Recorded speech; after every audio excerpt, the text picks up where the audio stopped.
Hello everybody and welcome to this video of myself and Simon Bates. Hello. And we are here to look at a new model.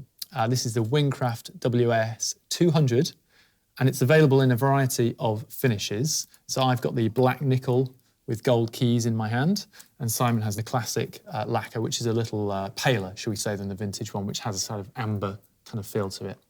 So I really wanted to talk about these because this is a new venture for us.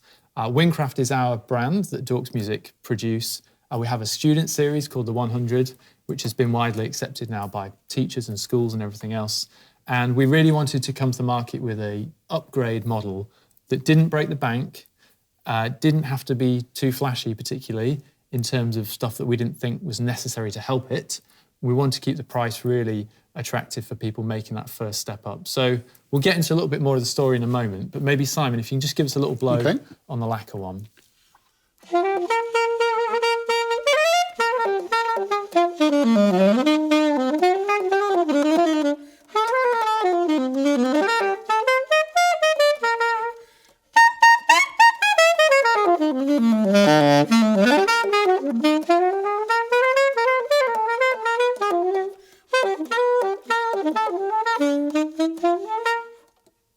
So, first impressions, just as someone who's just had a couple of plays on these today. Yeah, they're really fun to play. Very easy. There's nothing absolutely amazingly kind of groundbreaking about it in terms of, sort of differences, but it's a good, solid saxophone that does what you expect, does what you want to do. Quite safe playing up high, playing down low.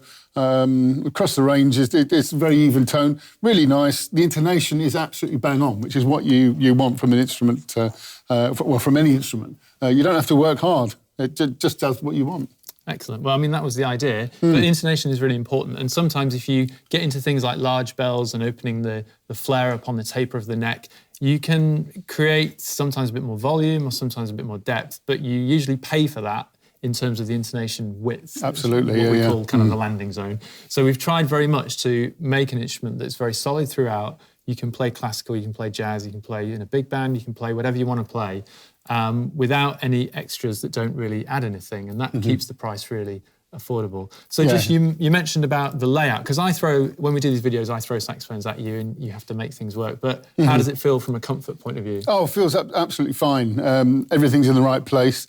You know, as I say, for me, there's no kind of additional stuff on the crook. There's not much of an engraving, so you can see where the cost has been saved, but that's meant that you've got a really good solid saxophone at a great price. So yeah, I wouldn't rule this out at all when you're looking at anything in that price range. It's really good sax. So in terms of where it sits model-wise, it's between sort of the Yamaha 280 and the 480. So if you're making your first upgrade, maybe from a cheaper student horn, perhaps you've been a clarinet player and you want to get a saxophone, but you don't want to spend £2,000 on a 62 Yamaha or a Yanagisawa or something like that, but you still want something good enough to play to that standard, or towards that end of things, then this would be a good compromise. Yeah, absolutely. Maybe do you want to give it a little blow on the black one as well? So as mentioned, it shouldn't make any difference to the sound particularly, although with black lacquer, this nickel, there's a couple of extra layers on it, so sometimes that can affect the resonance a little bit, but let's just see what we make of it.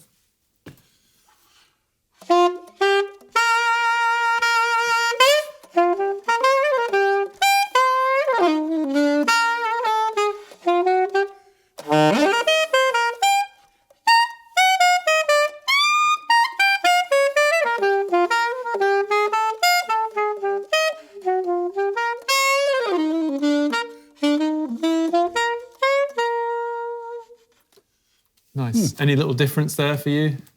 No, not really. Feels the same. It's, what I like about this, and this is going to sound weird, but it's not quirky. You play an old vintage saxophone, and it's quirky. It's got a different character. This is it's a good tool. It does exactly what you want. Yeah. Perfect. Yeah. Well, I think from the point of view of manufacturing, these are made in Taiwan, so we found a partner to work with where these are produced. In terms of the quality of that, it's very similar to things like the Moriat, the Eastman, the Trevor James Raw, things like this. But you will notice that these potentially are priced quite a lot more attractively. Now, some of that is because we haven't gone crazy on the bells and whistles, as Simon has said. But the reason is you kind of don't need to. You just need to get the core principle design right, and then it can come in at a much better price for you guys, and we can save a few £100s. When you get the flashiness from the finishes, both of these look absolutely gorgeous. Particularly obviously the kind of black shiny brass key finish it's really nice. But you don't need to have all the extras and add-ons and extra keys and bells and whistles, as I say, to make it a good instrument. Yeah, fantastic. All right, good. Well, hopefully that gives you some idea of what these are, where they're pitched, whether they might be suitable for you or not.